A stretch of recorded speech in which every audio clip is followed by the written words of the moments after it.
guys, Sylvan here in Philadelphia. So, do you ever head out into the garden with a total plan of attack? What you're gonna do? You're gonna, in my case today, I woke up kind of late. It's a Sunday, and I have so much stuff to plant, and I was like ready. My newly mulched areas have been sitting for a couple weeks. The weather is not gonna be too hot. I'm gonna get a bunch of stuff planted. And I even collected a cute little basket of plants that I was intending to plant over in the bed I call the island garden. And that chain reaction thing happens. You need to just weed a few things and pull a few things before you can actually start planting, and then that turns into a whole thing, and then you realize that you needed to clean this up and you should probably get rid of this plant, and these don't really go here, and weren't you going to do something about that rose that's overwhelming everything? And 2 hours have gone by and I've planted nothing, and I feel like I've made a bigger mess. So I was going to plant some thyme, ground covers, a few roses that have been waiting to go into their homes. And you're probably thinking, well, it looks pretty full. But this rose is just, it's very beautiful, but it's killing everything that it flops over on. And I have all this room back here, and this poor Father Gila plant is not going to make it if the rose keeps killing it, and here we are. I have planted nothing and instead made a giant mess. So I think what I'm actually going to do is try to create I was planning to make 2 planter groupings to give some upright vertical structure to these 2 sections of the island, and I think I'm actually going to work on that today. The plants, that will give me both room for container planting, and I do have some annuals that I could put in here, and it will give me a chance to get this rose under control before it kills anything else around it.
I am happy with how this container grouping came out. I am sort of out of pedestals though, so I'm either gonna have to look for more or get creative in terms of adding another planter grouping over here. I hope this illustrates that for pretty much everybody, except the gardens that have like a team of people working on them, pretty much you get a chain reaction. When you decide you want to do one thing, 30 other things pop up that you need to do.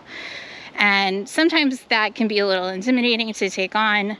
Having taken on the lessons I've learned from the last few years, I know that it's the right thing to do to move things while I'm thinking about them, so that I'm not moving everything all the time every year.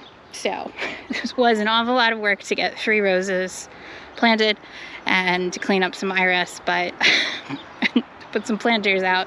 But hopefully another day's hard effort on that half, and this area will be good to go for the summer. All right, guys, thanks for watching. I'll see you soon.